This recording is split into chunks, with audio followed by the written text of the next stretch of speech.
Acho que agora voltou. Boa tarde a todos e a todas. Vamos falar de dinheiro, né? É disso que a gente gosta, né? Vamos falar da parte de financiamento, que é algo super importante, né, para a infraestrutura. Acho que a gente teve painéis de manhã onde a gente falou de qualificação da mão de obra, que é um tema que vem nos trazendo, né, alguns desafios. A gente falou da parte de sustentabilidade, como a gente faz, né? Não é transição, como que é a travessia ecológica, já estou aprendendo, estou saindo mais verde hoje daqui. Então, como que a gente faz essa travessia ecológica? E agora vamos falar de financiamento, porque sem financiamento a gente não vai conseguir fazer uma infraestrutura desenvolver, a gente não vai conseguir fazer a nossa travessia ecológica. Então, vamos começar com uma super notícia, né, deputado? A gente tem boa notícia para dar hoje. O deputado Arnaldo Jardim, ele foi relator de um projeto de lei que vem sendo trabalhado no Congresso Nacional há mais de 3 anos, né, o projeto de lei de debêntures de infraestrutura. Ele foi aprovado agora, finalmente, no Congresso Nacional. Deputado, eu queria que você contasse um pouco para a gente o que a gente pode esperar de impacto positivo desse projeto de lei. E o deputado, para quem não conhece o Arnaldo, ele é um dos deputados mais atuantes que a gente tem no Congresso, principalmente em temas relacionados ao agro e à infraestrutura. E aí, como ele não para, então, como já estava para ser aprovado o projeto de debêntures de infraestrutura, a gente já tem um projeto novo sendo discutido no Congresso, que é o PATEM, né? Onde vai ter um fundo verde ali, a gente vai poder usar créditos tributários. Conta também um pouco para a gente sobre isso, deputado. Muito obrigado, Natália. Boa tarde a todos os amigos, amigas que aqui estão. Quero dizer do privilégio de estar aqui com debatedores dessa qualidade e sei que este conjunto de pessoas que vejo aqui à minha frente compõe a excelência da inteligência do setor de logística, tanto pelos cargos que ocupam nas empresas, pelos especialistas que temos aqui, pelo fato de termos agências reguladoras aqui presentes, saudando o Vinícius, que preside a Associação Brasileira das Agências Reguladoras. Eu quero saudar a todas as agências que estão aqui representadas, ou seja, aqui está a inteligência que pensa estrategicamente o setor. E eu quero te cumprimentar, Natália, porque o Movinfra tem feito diferença.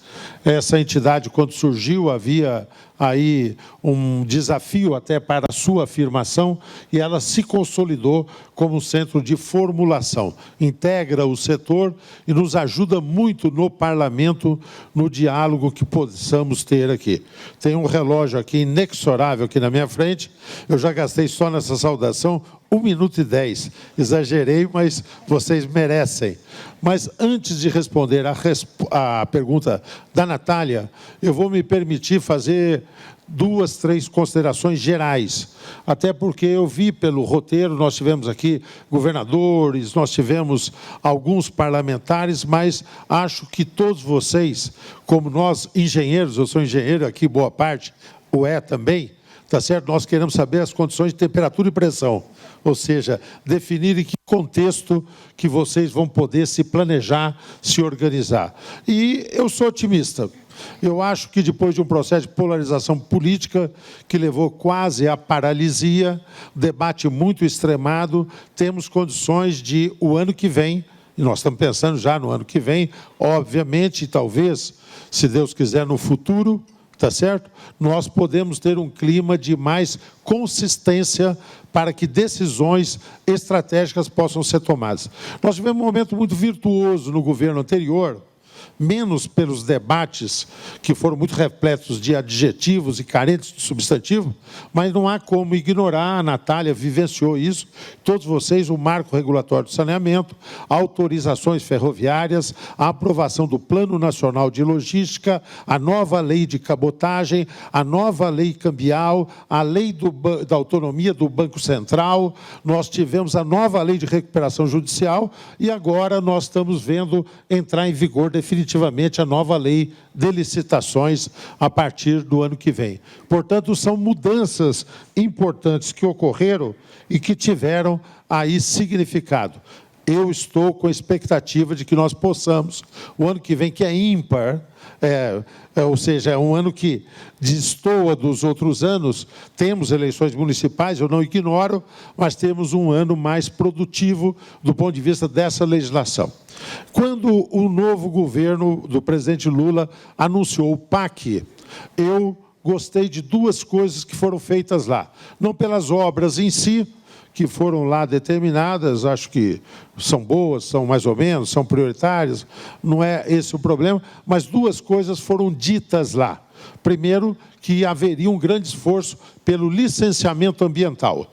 Hoje teve aqui o senador Confúcio, acho que está parado há muito tempo no Senado, nós aprovamos na Câmara, foi um bom texto que nós aprovamos na Câmara, e eu espero que nós possamos aí avançar nessa questão.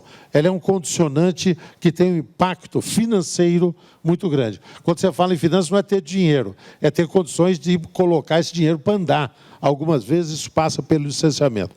Um outro fator que eu também quero saudar, porque havia uma dúvida se o governo iria persistir no programa de PPPs e concessões, e foi dito que uma das compromissos do PAC seria aperfeiçoar o projeto de PPPs e concessões, continuar usando.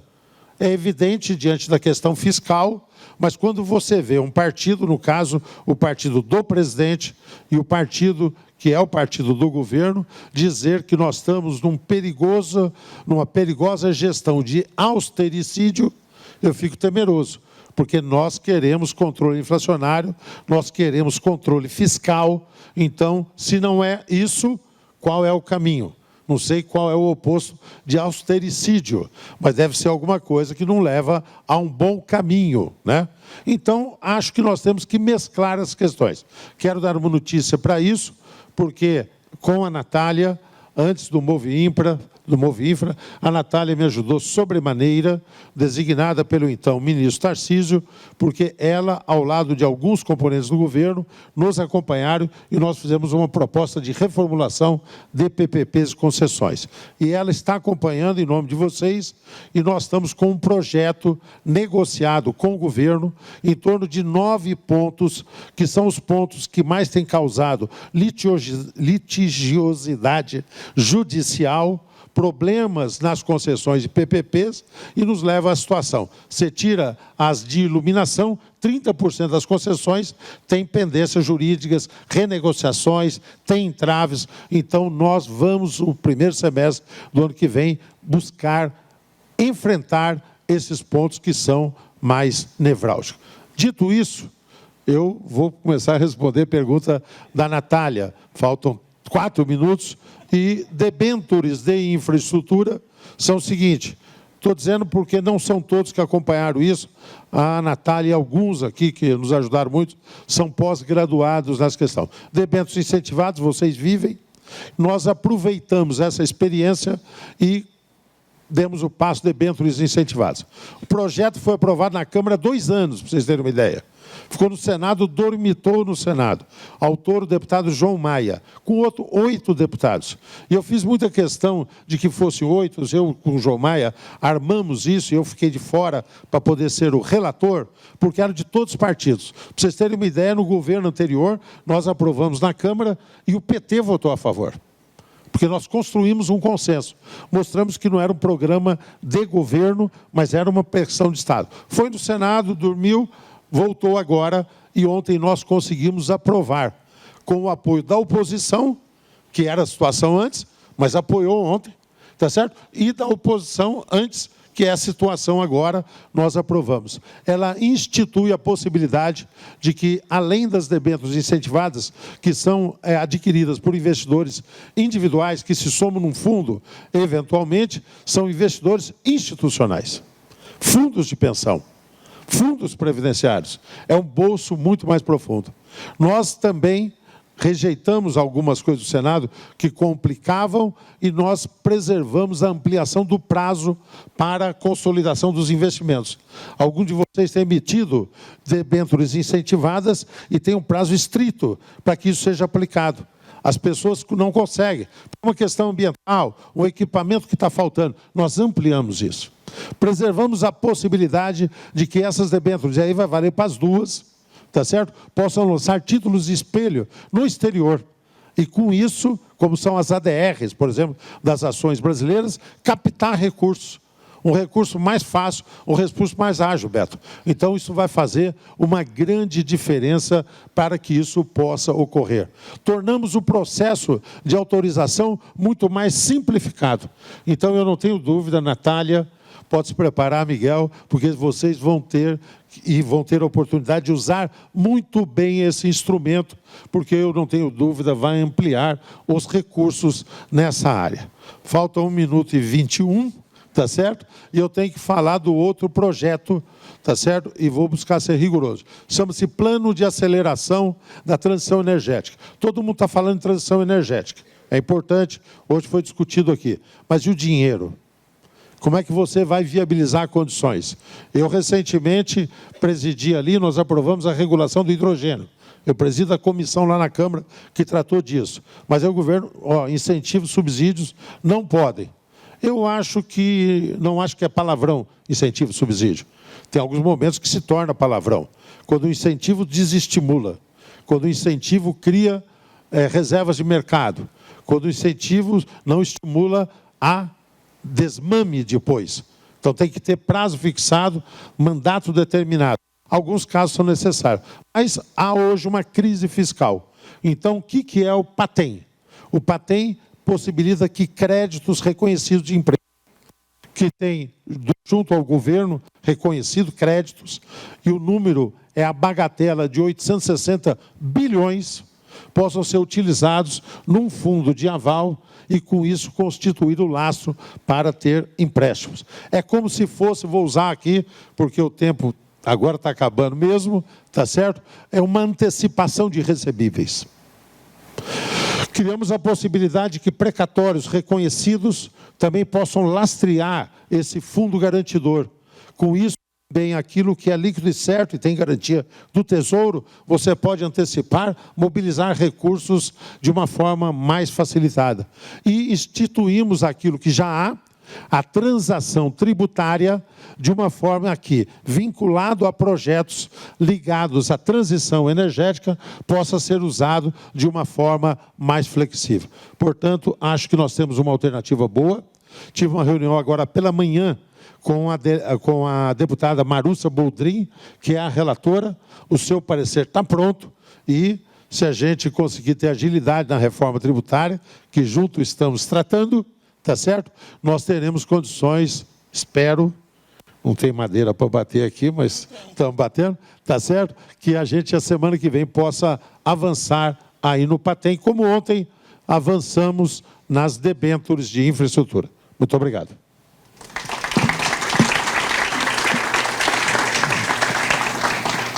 Deputado Arnaldo, maravilhoso, né? Consegue dar uma aula para a gente explicar tudo que está andando no Congresso de Infraestrutura em 10 minutos exatos, né?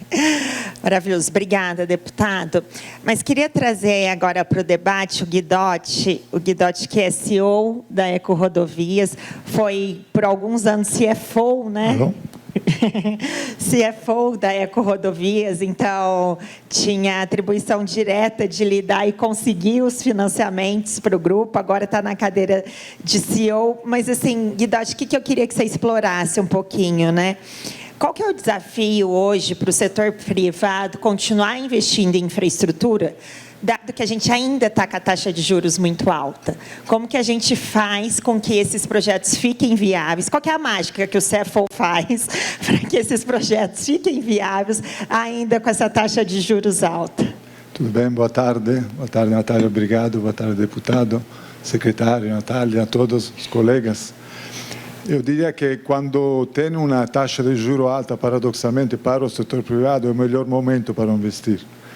Porque a taxa de juros é o resultante de várias forças que determinam o risco de um país, a volatilidade de longo prazo. A gente não olha, quando investe em infraestrutura, na taxa da Selic, mas na taxa no que o mercado enxerga longe. Então, a taxa de mercado existe e é uma informação que nós temos.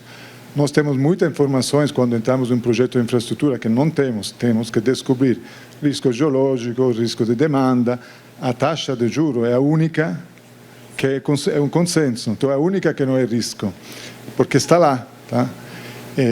Mas é óbvio que num país onde a taxa de juros é elevada, a infraestrutura, os investimentos tornam-se caros, porque o custo de oportunidade para o capital privado ele tem um threshold maior. Então, as taxas de retorno dos projetos têm que acompanhar, isso torna a infraestrutura mais cara. Então, seguramente o setor privado tem que olhar aqueles projetos de infraestrutura que primeiro dêem um retorno rápido para a sociedade, ou seja, são caros, mas devolvem rapidamente à sociedade. Felizmente, o Brasil tem esse trade-off muito seguro, ou seja, em qualquer investimento de infraestrutura, o retorno no Brasil é muito rápido. Temos que ter cuidado realmente não lançar projetos um em cima do outro que alguns deles só drenem recursos sem devolver à sociedade. Eu acho que o Brasil corre pouco esse risco. E, outro lado, a qualidade dos projetos. O setor privado, de novo, tem que olhar a qualidade dos projetos. A qualidade das premissas, as qualidades dos estudos. A gente não pode correr riscos maiores do necessário. Então, acho que não tem, como a nossa visão é uma visão de longo prazo, né? De 30 anos, 35 anos, em alguns casos, no caso de rodovias, acho que o grande segredo é ter uma capacidade de estudar, perder tempo e recursos para estudar os projetos e praticamente precificar bem todos os riscos. O risco da taxa alta não é um risco, é uma informação. É evidente que alguém pode falar, não, mas se vocês entram agora com a taxa alta, depois a taxa vai baixar, vai ficar muito... Eu acho que ninguém pode afirmar aqui que no futuro a taxa com certeza vai baixar, porque se alguém tivesse essa informação, eu recomendaria de não investir em infraestrutura, mas fazer outra coisa, investir nós sabemos, a informação da taxa longa está aí, então temos que olhar o projeto. E, obviamente, aproveitar de mecanismos como o deputado justamente falou, os projetos de compartilhamento de riscos, em alguns casos, com o poder concedente, com o público, aportes, eventualmente, PPP, por que não? Ou seja, onde a especificidade do projeto tem uns riscos maiores, compartilhar esses riscos geológicos, por exemplo, riscos de financiamento, eventualmente, que possam, evidentemente, dar ao privado uma menor sensação de risco e o retorno praticamente vem de consequência. Menos risco, mesmos fluxos, o valor é maior. Então, trabalhar justamente em todos esses mecanismos de mitigação de riscos, alongamento de linhas de financiamento que se casem e, evidentemente, evitar subsídios. Eu concordo muito. O subsídio, o oportunismo financeiro, poder prepagar a linha quando a linha vira mais barata, não é um approach, não é correto. Isso pode dar espaço a entradas oportunistas com viés financeiro. Não se investe em infraestrutura com viés financeiro. Pode dar sorte e dar tudo certo, mas pode dar errado. Então, os subsídios tendem a abrir espaço para oportunistas. Entramos agora, depois vai melhorar. Então, isso é de se evitar. Agora, mecanismos de compartilhamento, como os eventos de infraestrutura, são os mecanismos corretos, né? Que têm um aumento do bolso. Um aumento do bolso, isso garante mais segurança que teremos os recursos necessários, porque isso sim pode ser um risco de mercado. Nós começamos o ano com um problema gigantesco no mercado financeiro e os bolsos, evidentemente, reduziram muito. Um bolso muito maior tranquiliza, porque em um momento de crise você sabe que tem acesso a muito mais. Então, esses tipos de mecanismos são os que o setor privado enxerga como positivos e atraem o setor privado para projetos. E também evitar de ter projetos que tirem, não quero falar uma palavra, toda a gordura para que não tenha tarifa, no caso de pedágios altas. Se tiver alguma gordura, por acaso, o setor privado vai lá e retira isso. Tá? Mas se alguém tenta tirar, isso às vezes assusta o setor privado. Então, o setor privado bem posicionado, ele consegue enxergar oportunidades, apesar da taxa de juros altas. Tá? Apesar, não é realmente... Tanto é que eu estou no Brasil faz 20 anos e investi em todos os tipos de taxa. E os projetos todos, a parte de alguns poucos que tiveram justamente, foram projetos que entraram no momento de pico do Brasil, mas depois tivemos uma crise em 2014, 15, 16. Todos os outros projetos eles estão indo muito bem, mas porque o projeto eram bons, independentemente da taxa de juros do momento. Tá?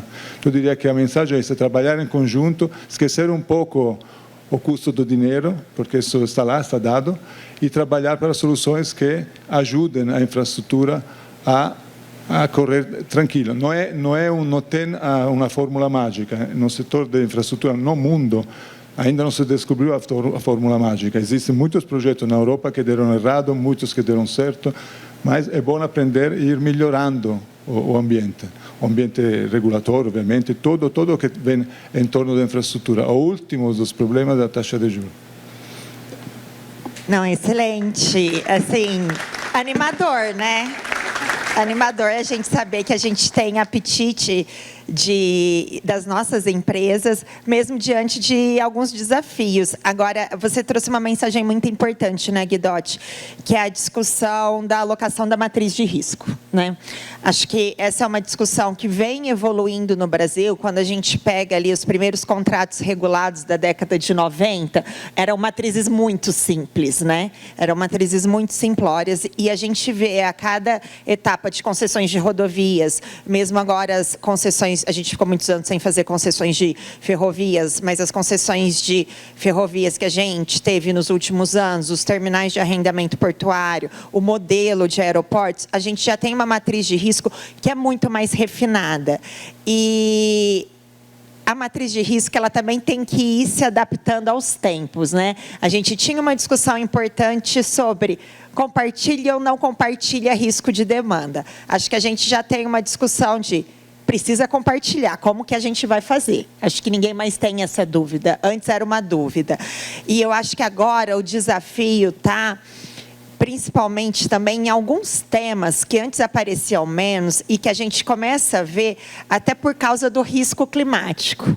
Então, assim, como que a gente compartilha risco geológico dentro dos projetos? Acho que essa foi uma discussão importante na BR-381, né? Como que a gente compartilha risco geológico? Como que a gente compartilha o risco da desapropriação das pessoas dentro de uma lógica ESG? Então, acho que o caminho de refinamento da matriz de risco até para o dinheiro ficar mais barato é um caminho super importante que a gente vem trilhando, mas ainda tem muita oportunidade, né, para melhorar. Então, vamos falar com quem tem dinheiro no bolso, né? Vamos chamar a Natália para a discussão. Natália, o BNDES esse ano bateu recorde, né, de empréstimos dos últimos anos. Eu queria que você contasse um pouquinho para a gente isso, porque como o Guidotti trouxe esse otimismo, o BNDES ter batido recorde, voltar a emprestar, é sinal também de aquecimento desse setor de infraestrutura, né? É sinal de aquecimento desse setor de infraestrutura que nos próximos anos a gente teve o painel da manhã, não sei se todos puderam acompanhar, mas a Márcia trouxe uma questão que foi importante, né? Para além de bater o martelo, né, cortar a fitinha depois, quando a obra está pronta, é muito bom. Então, se a gente está tendo dinheiro sendo capturado no BNDES, é porque a gente vai ter fitinha para cortar depois, né? Mas, apesar do otimismo do Guidotti, nem todo mundo tem esse otimismo todo, tá? A gente está com uma taxa de juros que é alta. A gente vem discutindo com o próprio banco como que a gente tenta ter alguns mecanismos que sejam anticíclicos, que a gente não está falando de taxa de juros subsidiada, mas como que a gente consegue, eu acho que não é nem um mecanismo anticíclico, mas como que a gente consegue reciclar nossa dívida para avançar com os nossos projetos e continuar bidando por novos projetos. Então, reciclo uma dívida, isso me dá um pouco mais de fôlego e eu consigo entrar em novos projetos. Então, se você também puder falar um pouco disso, do que vocês vêm trabalhando, porque acho que esse é um assunto importante.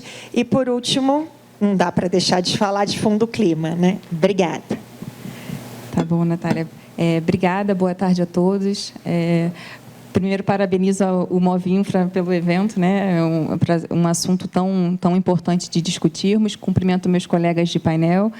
Agradeço a oportunidade por representar o banco. E o Guidotti já economizou metade da minha fala, né? Estamos alinhados, Guidotti. Na verdade, assim, a taxa de juros, Natália, como você colocou, de fato é um ponto sensível, é importante para a infraestrutura. A gente sabe que nem para todo mundo, mas taxas de juros mais altas acabam inibindo um investimento em infraestrutura ou adiando esse investimento, e num cenário no Brasil em que a gente ainda investe abaixo do que é necessário, né, e quer retomar patamares de investimentos mais elevados. Só que, como você falou, mesmo diante desse cenário macroeconômico desafiador, a gente começa a ver sinais de recuperação. Esse ano, para a infraestrutura, acho que semana passada eu li uma notícia que a gente vai alcançar um patamar de 213 bilhões de investimento em infraestrutura. Isso significa 20%, um incremento de 20% em relação ao ano anterior. E, se a gente compara com 2020, um crescimento de mais de 40%. Então, são sinais de recuperação. E, quando a gente vê os números também do próprio BNDES, isso pode servir também como um termômetro. Você falou dos indicadores operacionais do banco. Na divulgação de resultados do terceiro trimestre de 23, comparado com o de 22, nós tivemos um aumento de 94% das consultas ao banco, 43% de aprovações e 20% de desembolso. Então, esse é um número que é um termômetro do apetite, é um termômetro da economia, é um cenário de ascensão e de retomada mesmo dos investimentos em infraestrutura, que é o que todos nós aqui batalhamos para que aconteça. Agora, em relação ao BNDES, taxa de juros, uma atuação mais formal, hoje a gente sabe que o banco, a maior parte dos nossos financiamentos, eles são em TLP, e a TLP ela tem ali na sua composição um componente de inflação e um componente pré-fixado que vai levar em consideração a média ali dos 3 meses da taxa de juro real da NTN-B de 5 anos, fixada no momento da contratação. Então, com isso, você traz, na verdade, previsibilidade das condições do financiamento, né? E ela é uma taxa de mercado hoje, né? Então, é uma taxa de mercado que é afetada pelos ciclos de juros da economia e que foi determinada por lei. Então, o BNDES hoje ele tem a obrigatoriedade de captar recursos do FAT nessa taxa, na TLP, e foi uma escolha da sociedade em que o BNDES opera com taxas de mercado. Então, o que nós aqui, como equipe técnica, assim, é possível, não é possível, qualquer modificação que a gente queira fazer na TLP, a gente sabe que vai passar por discussões legislativas, voltar para discutir com a sociedade, e a gente, enquanto equipe técnica do banco, o que nós temos feito? Eu acho que o banco, nesses últimos anos, a gente inovou bastante a nossa forma de atuação. Hoje, nós temos diferentes instrumentos para conseguir apoiar os projetos de infraestrutura. A gente faz uma análise muito personalizada, projeto a projeto, tentando ver a estrutura financeira mais adequada, caso a caso. Então, se até pouco tempo a gente majoritariamente atuava com o nosso financiamento tradicional, hoje no banco a gente já tem maturidade suficiente, não só para investir em debêntures, mas para coordenar debêntures.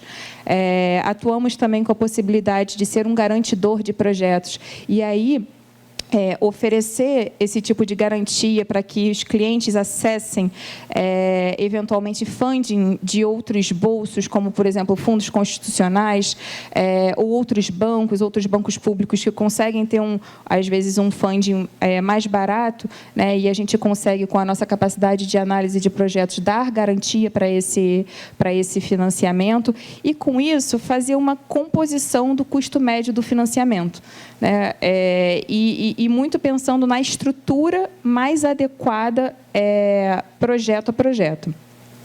E, assim, reflexo disso é que em infraestrutura, esse ano lá na nossa área, nós vamos ter também praticamente quase batendo recordes ali, uma das maiores séries históricas de aprovação. Vamos fechar o ano com 36 bilhões em aprovação para a infraestrutura, e aqui eu não estou falando de energia, e cerca de 24 bilhões em desembolsos, né? Então, isso é um movimento, assim, de fato, de retomada. Você pediu para eu comentar também sobre a parte anticíclica, né? Vou chegar lá até depois do Fundo Clima. Em relação à política anticíclica, eu vou até pegar um pouco da fala do Guidotti, porque eu acho que hoje não tem nada formal de previsão de uma atuação anticíclica do banco, mas a gente, como banco de desenvolvimento, tem isso inerente na nossa atuação. Então, quando a gente viu no início do ano, não estou nem falando mais, talvez, de taxas de juros alta, baixa, a gente falou muito de crise de liquidez, que o mercado começou a não haver recursos para honrar as necessidades de investimentos da economia, e o banco estava ali para atuar. Nós fomos importantes em algumas emissões que saíram no ali no início do primeiro trimestre, início do ano, garantindo que a emissão fosse viabilizada nas condições adequadas para o projeto. A gente está falando de saneamento, está falando de rodovias, e na prática, fazendo com que o próprio investimento se viabilizasse, né? Então, a gente lá no banco, uma fala da Luciana Costa, que ela sempre gosta de dizer que o BNDES ele tem um capital paciente. E é verdade, porque a gente, se precisa de financiamento para a infraestrutura, as equipes vão estar lá, vão estar dispostas a olhar o projeto, a analisar o projeto, compartilhar riscos com outros credores, chamar a fazer uma atuação complementar com o mercado. Então, é essa forma como hoje, no banco, utilizando os diversos instrumentos, a gente procura adequar as condições financeiras às características do projeto e pensando no longo prazo. Tá? E aí, aqui, para encerrar a minha participação, acho que eu vou falar um pouquinho do Fundo Clima.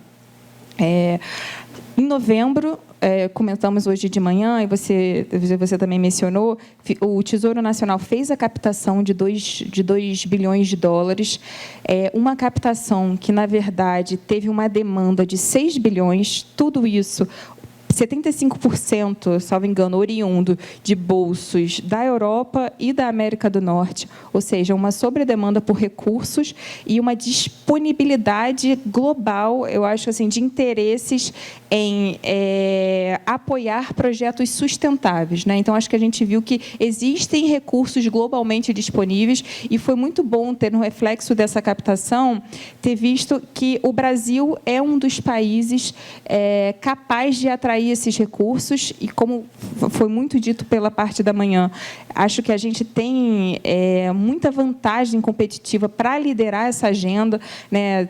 É uma janela de oportunidade, a meu ver, que a gente tem que aproveitar, conseguir captar recursos para que sejam utilizados em projetos verdes, em agendas que vão contribuir para uma mudança, para diminuir, né, as mudanças dos efeitos do clima. E o Fundo Clima, ele tem esse objetivo, então, esses 2 bilhões de dólares captados, eles vão ser majoritariamente, acho que, aplicados no Fundo Clima, que são recursos limitados e escassos, mas que a gente já vê um incremento em relação ao montante com que a gente vinha atuando e que podem, sim, contribuir para que a gente faça essa mudança e tenha projetos de infraestrutura mais sustentáveis. Tá? Então, acho que a mensagem que fica é que o Brasil tem essa capacidade, eu acho que a gente tem que aproveitar essa oportunidade e o banco se posiciona como disponível para contribuir com o país para fazer essa agenda, né? E como banco de desenvolvimento, a gente não só quer apoiar os projetos que vão trazer infraestrutura, que vão contribuir para descarbonizar, mas que, na ponta, vão contribuir para ter melhores serviços para a população, que vão gerar empregos, que vão adensar a cadeia, porque essa é, de fato, a essência do BNDES e é o que eu e meus colegas lá trabalhamos todos os dias para ver no nosso país. Tá? Então, contem com a agência. Obrigada.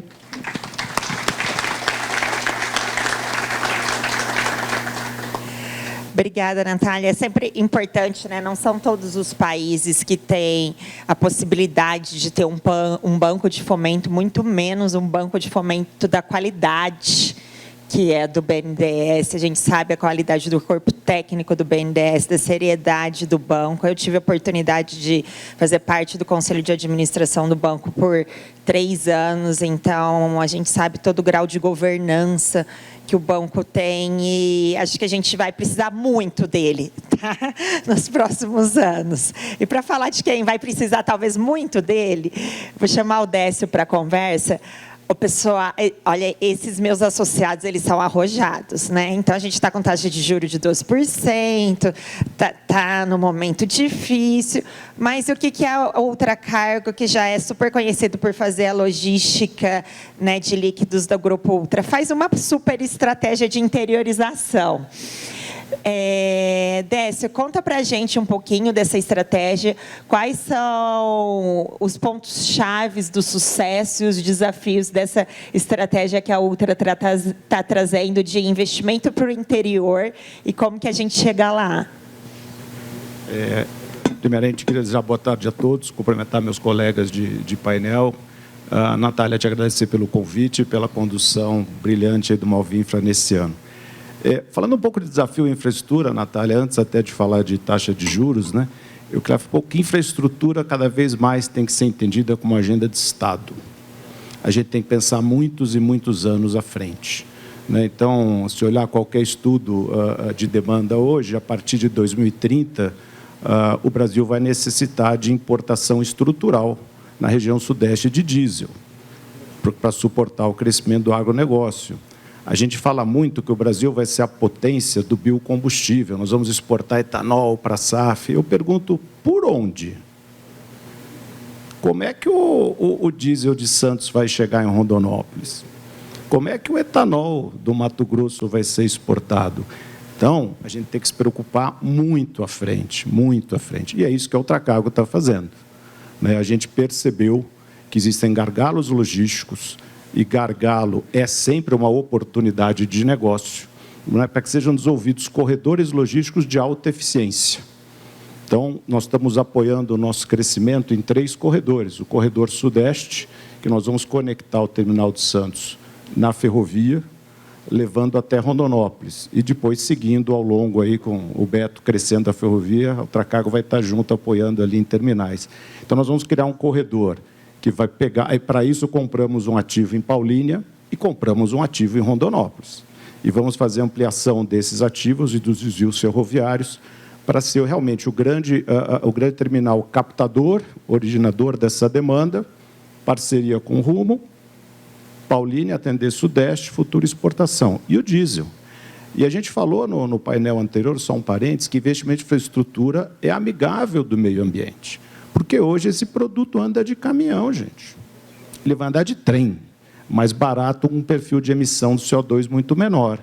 Então, investimento de infraestrutura tem que estar no fundo do clima, porque a gente melhora o perfil de emissão, né? Um segundo corredor que nós vamos trabalhar, corredor a partir de Itaqui. Estamos construindo, nesse momento, um terminal em Palmeirante, em Tocantins, para abastecer também o derivado para o Mapito, norte do Mato Grosso, e também vai ser um centro de captação de etanol de milho para cabotagem e exportação. Hoje, esse combustível chega lá por caminhão, vai chegar de trem, fundo clima, lembra da gente. E um terceiro corredor que a gente vai trabalhar, a partir de Vila do Conde, em parceria com a Hidrovias, né, explorar todo o potencial da hidrovia para fazer um retorno, indo com derivados, voltando ali com fertilizantes, granéis. Então, a gente percebeu, pensando à frente, né, que essa potencialidade do Brasil só existirá se a infraestrutura estiver pronta, né? E aí a gente fala bastante quais os gargalos. Na região portuária hoje, onde você pensar em fazer algo e conseguir fazer algo, só da parte regulatória são 4, 5 anos.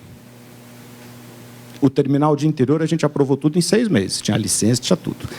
No porto, são 4, 5 anos para você conseguir ter autorização de fazer algo. Aí depois você vai gastar mais 2, 3 para licenciar.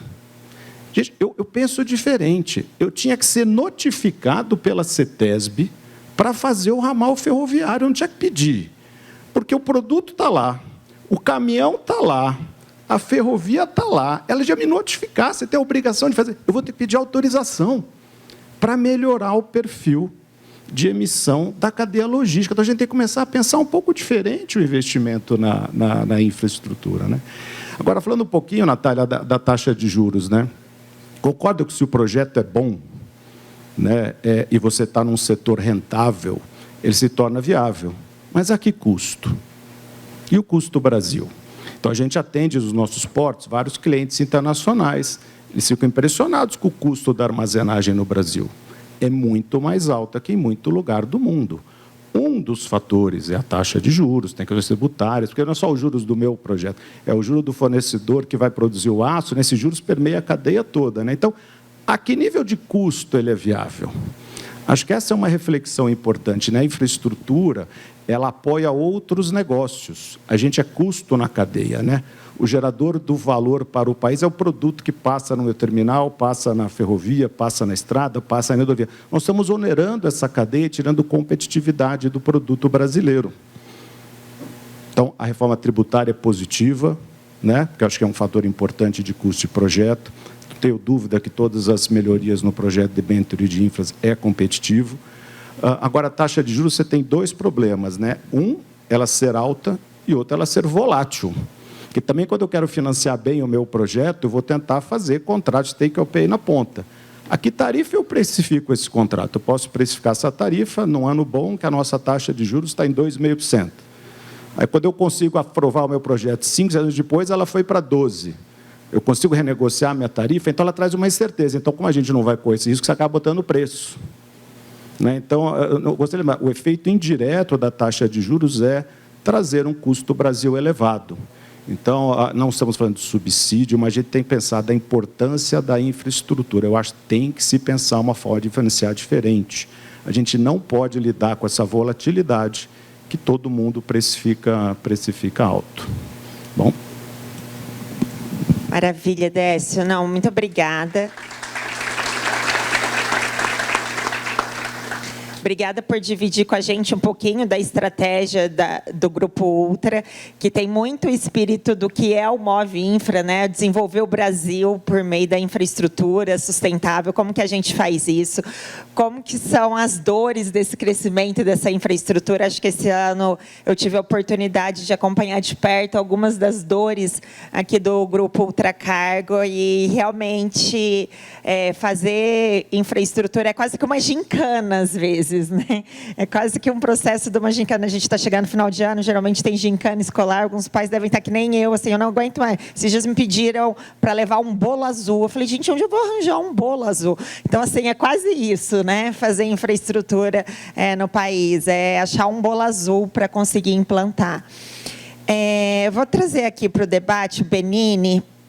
Hoje, o Benini está como secretário de Parcerias e Investimento de São Paulo e está com, acho que, o projeto mais fácil do país, né, na carteira para tirar do papel, que é o Trem Intercidades de São Paulo, que, de outro lado, tem a possibilidade transformadora de mudar a região, de mudar a lógica de transporte da região metropolitana para São Paulo. Mas, mais cedo, até na abertura, eu falei, tem uns dados da CNI que diz que a gente deveria investir, nos próximos 10 anos, 256 bilhões em transporte metropolitano para melhorar esse perfil de tráfego nas regiões metropolitanas. Queria que você contasse um pouco para a gente do TIC. Eu sei que vocês estão super avançados, já conseguiram financiamento, né? Então, assim, acho que o resultado vai ser bom, mas eu sei que esse projeto é super desafiador. Boa tarde, obrigado pelo convite. É um prazer vir aqui, voltar aqui, né, e falar sobre um projeto tão importante. Né? O pessoal fala que eu dou prioridade para o TIC por ser de Campinas, mas isso é mentira. É um projeto que tem muito interesse. Né? E eu acho que eu queria começar falando isso. Eu acho que está sendo pouco falado, mas o BNDES fez, acho que, a maior inovação da história com esse financiamento do TIC. Né? Foi a primeira vez que o BNDES emprestou sem ter um contrato assinado. E aí eu vou explicar por que isso é importante. Né? Como a gente fala de PPP, o problema de PPP é garantia. né? Então, assim, infelizmente, né, o Estado... Eu até explicar para os estrangeiros, né, quando você vai falar com um estrangeiro, vai explicar para ele por que você precisa de garantia, né? Porque o Estado, teoricamente, paga. Daí você fala, não, no Brasil você tem duas dívidas, né? Você tem a dívida financeira, que você paga, e daí você tem o precatório, que você paga algum dia. Né? E daí eles falam, mas como assim? Né? Eles não conseguem, começam por aí, eles não conseguem entender. Então é um problema que a gente não tem até fora do Brasil alguma coisa. Um adendo até para isso, Benito, você falou engraçado. A gente trabalhou muito esse ano no Movinfra em precatórios, né? E aí eu estava fazendo uma palestra para falar com o pessoal de fora. Não existe, né, tradução para precatório. Eu falei, acho que é só a gente que faz isso. Então, até a experiência internacional você não pode usar. Né? E aí a gente entra naquela ovo ou a galinha. Né? Para o privado conseguir financiar o projeto, ele precisa de uma boa garantia para o Estado. E para o Estado conseguir uma garantia boa, que é, por exemplo, um empréstimo no BNDES, eu preciso atrair o privado para assinar um contrato para o BNDES depois me financiar. Né? Então, a gente ficava naquela discussão e, no começo do ano, a gente provocou o BNDES, que aceitou o desafio e veio com essa inovação. Então, pela primeira vez, né, a gente está com um contrato assinado de 6,4 bi, aí, de um aporte de 8 bi meio. Então, assim, eu já tenho dinheiro para gastar até 2030. E daí começa a surgir outros problemas que você não vê, não acha que vai acontecer.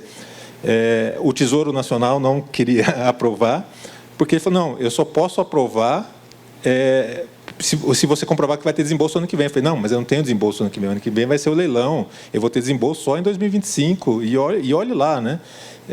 Mas eu estou me preparando, estou garantindo o projeto, por isso que estou pegando financiamento.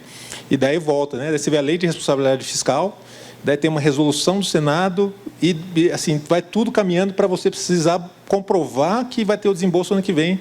A gente conseguiu mexer nisso, mas a gente vai, talvez, deputada, precisar de uma ajuda. O bolo azul vai chegar ainda, né? Ainda vão te pedir o bolo azul. Né, a gente conseguiu, e eu acho que é isso, né, quando a gente está falando de mobilidade urbana, né, acho que São Paulo tem alguns exemplos grandes de PPP de mobilidade urbana, como a linha 4, a linha 6, mas para o futuro, essa experiência que a gente teve com o TIC vai ajudar. Né? A gente vai precisar fazer isso novamente. Então, por exemplo, né, a gente está falando de TIC no 29 de fevereiro, né, até a data, a gente escolheu uma data, isso acontece de vez em quando, né, para lançar o leilão, mas no final do ano a gente espera fazer 11, 12, 13, e daí com uma expansão da 13 que vai custar aí entre 8 e 10 bilhões, e onde vai ser uma PPP e a gente vai precisar do mesmo tipo de esforço e de inovação. Né? E daí entra as outras características, né? Daí lições aprendidas. Né? Eu acho que eu sou o que menos sabe de financiamento aqui, acho que vocês conhecem bem mais do que eu, né? Vocês que vão pedir financiamento, eu só faço o projeto, mas da Ferrogrão, né? Quanto tempo a gente ficou tentando fazer a Ferrogrão sair, um projeto que fica 8 anos sem receita, que é quase não financiável, né? Então, é isso. Então, uma das primeiras coisas que a gente tem que pensar no projeto de mobilidade urbana é como que eu consigo gerar receita desde o começo. Né? Então, por exemplo, no TIC, que é um projeto que a grande parte, 40% da receita dela só vai chegar em 2031, a gente pôs a linha 7, que é uma linha existente, então você começa a gerar receita desde o primeiro dia da concessão para conseguir aumentar a financiabilidade do projeto. Daí surge aquele problema. Pô, mas a linha 7 não é lucrativa, não gera tanto dinheiro assim. Como que... Então, assim, não abre esse espaço de financiamento que você está pensando. Né? Então, a gente criou a figura do pagamento por disponibilidade, né? Até assumindo todo o risco de demanda, mas na linha 7 tem um histórico bom, nem precisava, para conseguir aumentar. E daí a gente foi aumentando, né? Até que o mercado falou, pô, agora talvez esteja bom. Nem sei, ainda não está bom, mas é um número. Né? É o número que a gente conseguiu chegar, que eu acho que ajuda nessa questão, junto com o aporte, né? A gente aumentou o aporte. Então, foi toda uma discussão aí para tentar fazer esse projeto parar de pé e se tornar atrativo. Né? Daí, eu acho que o outro ponto que hoje é uma discussão que a gente precisa ter é a questão da demanda. Né? Então, mesmo em rodovia, né? Mas ali do TIC, que é um projeto que hoje não existe, e daí, dependendo da pessoa que você pergunta, tem gente que acha que vai ter uma demanda que vai estourar, tem gente que acha que não vai chegar nunca naquela demanda, se a gente precisar compartilhar a demanda. Então, no TIC, a gente chegou no limite, a gente está praticamente compartilhando 95%, né? Está assumindo risco um piso de 96% da demanda. Da receita, aliás, nem da demanda, da receita. Então, 96% da receita o Estado está garantindo. Né? Acho que isso dá uma firmeza maior para o projeto. E daí eu falo, né, até o Felipe vai falar depois, né, rodovia. Né? Até então, a gente vivia um mundo mais tranquilo de rodovia, mas agora a gente tem o free flow. Daí, quando entra free flow, o que mais precisa é como que eu vou garantir a demanda do free flow. E daí vem toda aquela discussão, né? A gente usa aquele mesmo argumento, não, mas vai ter a multa se o cara não pagar, dá evasão, etc. Mas essa multa quando vai chegar?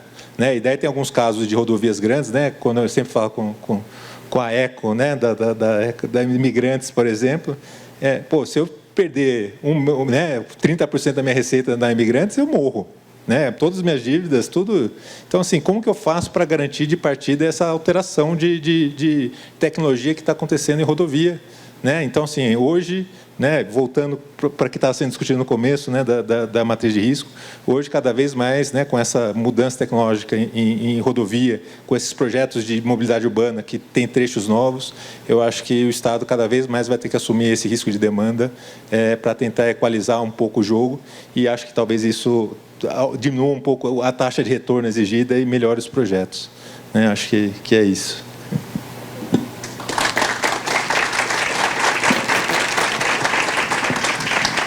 Não, excelente, Benini. Eu acho que São Paulo não pode mais viver sem o trem intercidades. Eu não sei como você vai fazer, mas rogo que dê muito certo, porque hoje acho que esse é o consenso, né? São Paulo merece um transporte metropolitano de média velocidade, de qualidade, e espero que o TIC seja o primeiro. Né? A gente tem muitas linhas ali já planejadas e que elas precisam avançar. E hoje eu nem vou te perguntar de túnel de Santos, tá bom? Vou ser boazinha, nem vou entrar nisso. Não, a gente já está contratada junto com o UFC, né, com a expectativa de fazer o leilão de 25 do TIC Sorocaba. Então a estruturação já está contratada, já iniciou. Vamos ver se até 25 a gente consegue fazer mais esse projeto. Maravilha. E aí eu deixei por último quem é que vai resolver, tá, Felipe? Toda essa discussão. Porque o que a gente ouviu aqui? O BNDES falou que tem dinheiro, mas que precisa de bom contrato. O pessoal do setor privado falou que não tem problema de apetite, que é só ter bom contrato, tá? Então, como que a gente faz um bom contrato, Felipe? Como que a gente aloca risco? Como que a gente consegue? Como a NTT vem fazendo? Queria dar parabéns, assim, e a NTT tem evoluído. Depois que eu saí de lá, gente, impressionante, melhorou muito, viu? Preciso dizer isso para vocês. Mas, nossa, melhorou muito. Então, assim, a NTT hoje em dia é vista com padrão de excelência, uma das melhores agências reguladoras. E como que a gente dá conta de fazer contratos que sempre serão incompletos, são de longo prazo, mas que precisa evoluir constantemente na alocação da matriz de risco? Quer dizer que ficou comigo, então, a missão do bolo azul, né? Pelo visto. O bolo azul é seu.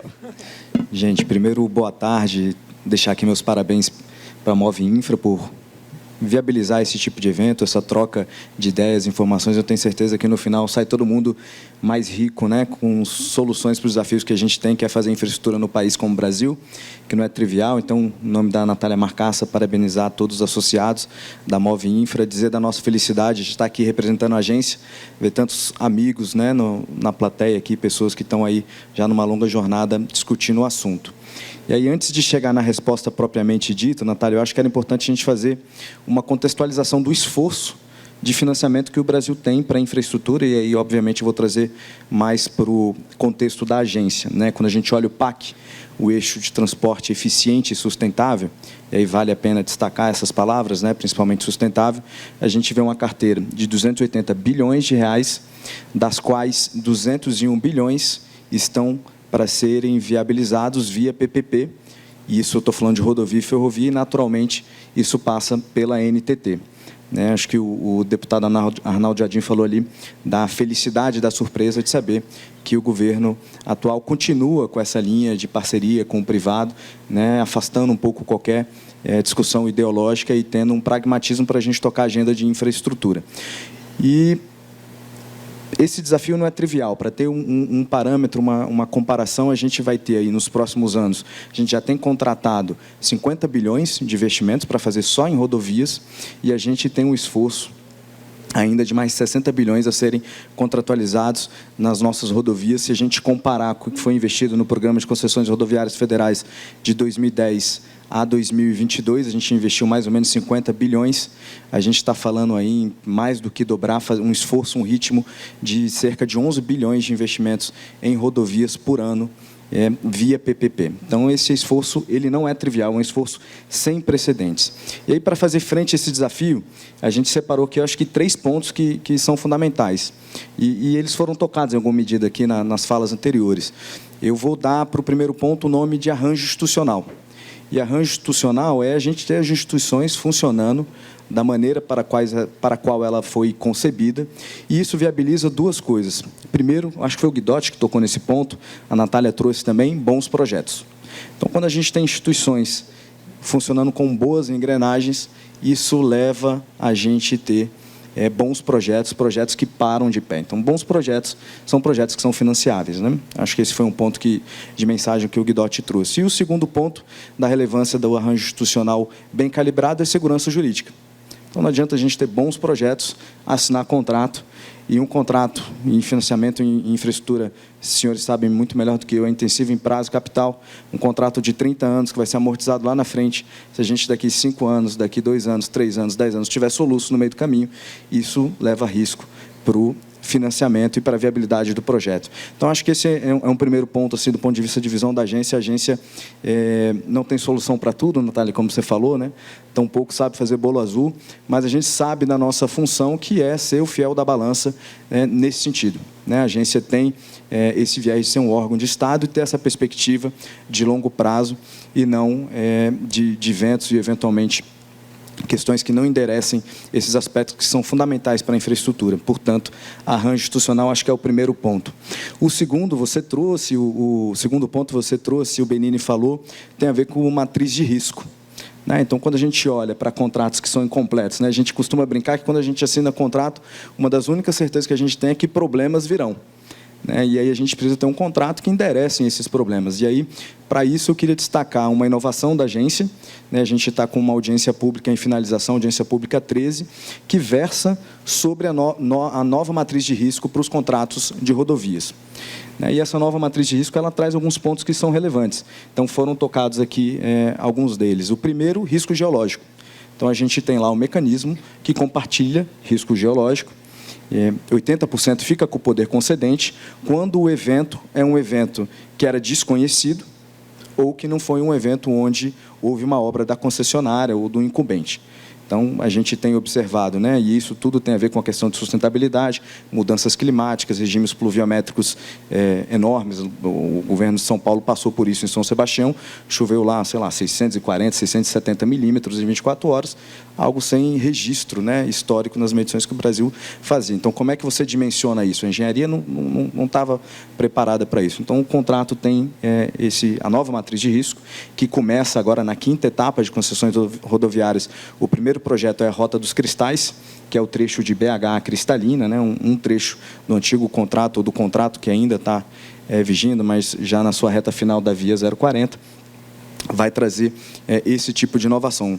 E tem outras inovações lá. Tem, por exemplo, a questão do risco residual ou risco extraordinário.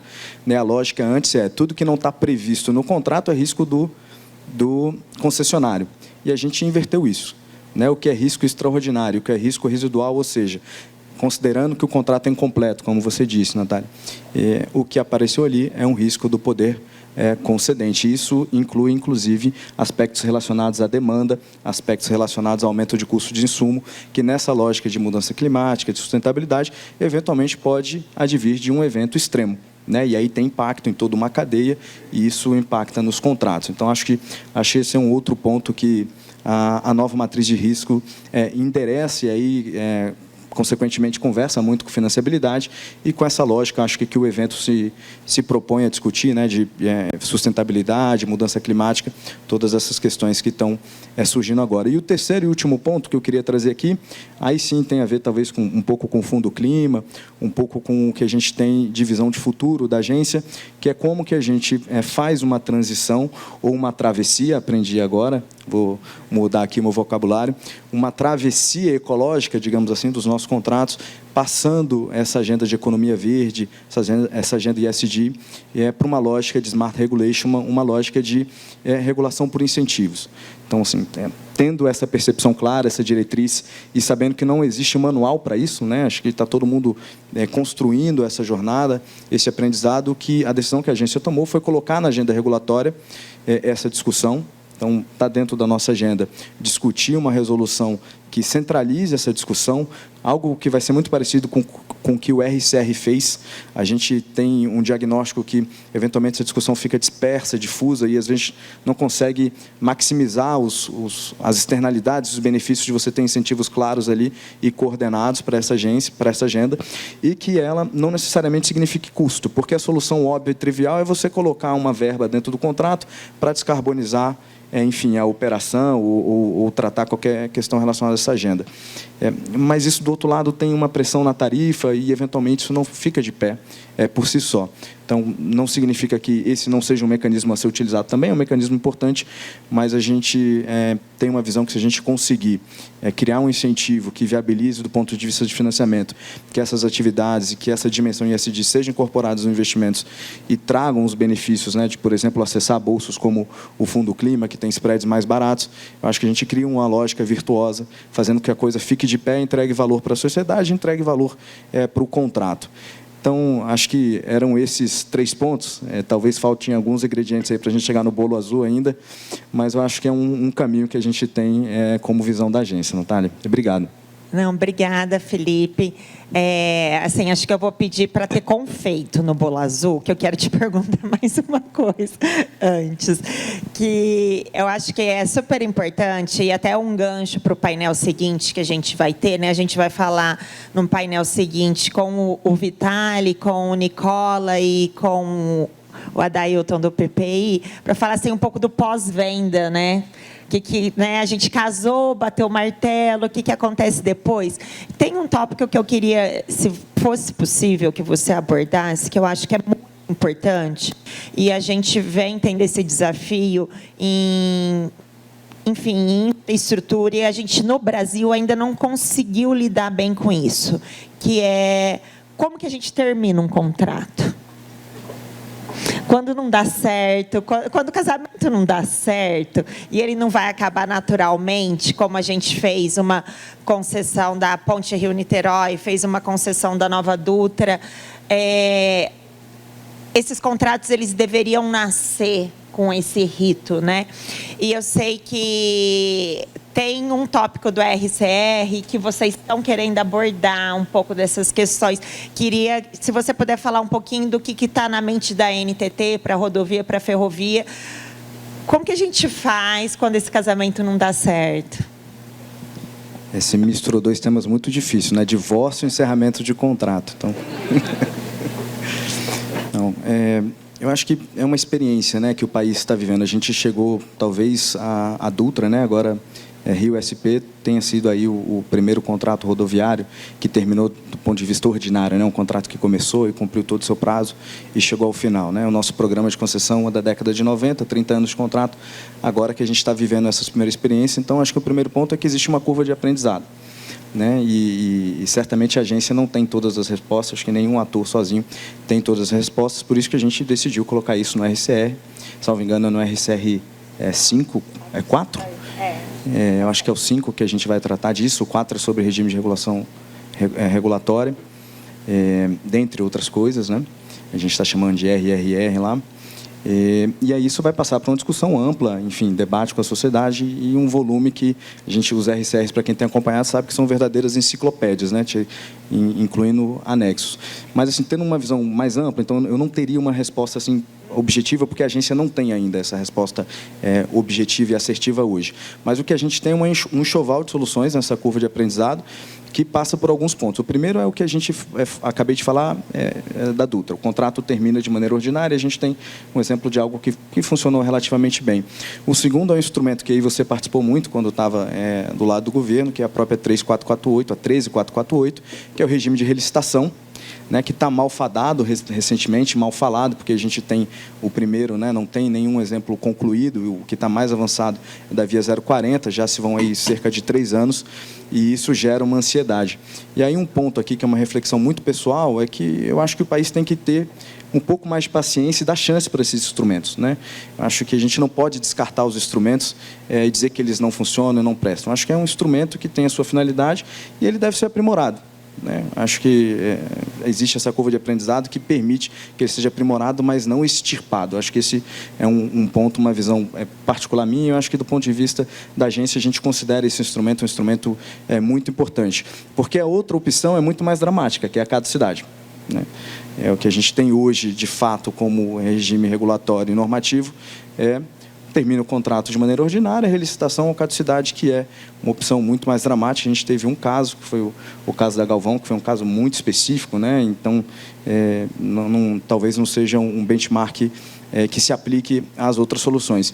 E o ponto mais recente, e aí é uma discussão que está ainda muito no início, são as repactuações, né, que a gente lá na agência vai discutir no RCR4, a gente está chamando, dando um rótulo técnico de regime de recuperação regulatória, que uma das soluções é repactuar contrato. Então, isso é sabido, acho que todos estão aqui, existem 4 projetos que estão lá no TCU com essa discussão, existem outros, né, que foram protocolados no Ministério dos Transportes e estão em análise. Eu acho que é uma outra forma, não eventualmente de encerrar um contrato, mas talvez de encerrar um problema, né? Encerrar um contrato que tem problema de performance, que se você não dá uma solução, ele vai acabar culminando ou numa relicitação, ou numa caducidade, enfim, ou qualquer outro processo que é traumático e, no fim do dia, não entrega valor público, né? A agência não quer ficar lá usando o seu papel de fiscalização, com infração, com passivo regulatório. O que a gente quer fazer, e todos os atores certamente, é entregar um serviço e o valor público que a infraestrutura traz, né, numa visão de Estado. Então, assim, não respondendo, não colocando os confeitos que você pediu no bolo, Natália, até porque eu não tenho aqui capacidade para dar uma resposta assertiva para isso, mas trazendo uma visão geral de como a agência está enxergando isso e endereçando as coisas, o que eu teria para dizer. Não, muito obrigada, Felipe. Aliás, muito obrigada a todos e a todas e a Nath. Aqui, acho que esse painel é um dos 3 pilares, né, que o Move Infra discute, né? A gente discute como atrair investimento, como melhorar esse ambiente de negócios, como a gente ter segurança jurídica, né, deputado? Algo que a gente, no começo do ano, passou um susto, quase que mudaram a lei das agências reguladoras ali no susto, né? Então, como que a gente mantém a segurança jurídica e como que a gente faz isso com compromisso social e ambiental, né? Por isso que a gente acorda todo dia de manhã aqui para gerar esses empregos e ter esse compromisso com o país. Então, muito obrigada a todos. Vamos tomar um cafezinho. A gente tem o nosso último painel. E, gente, queria dar uma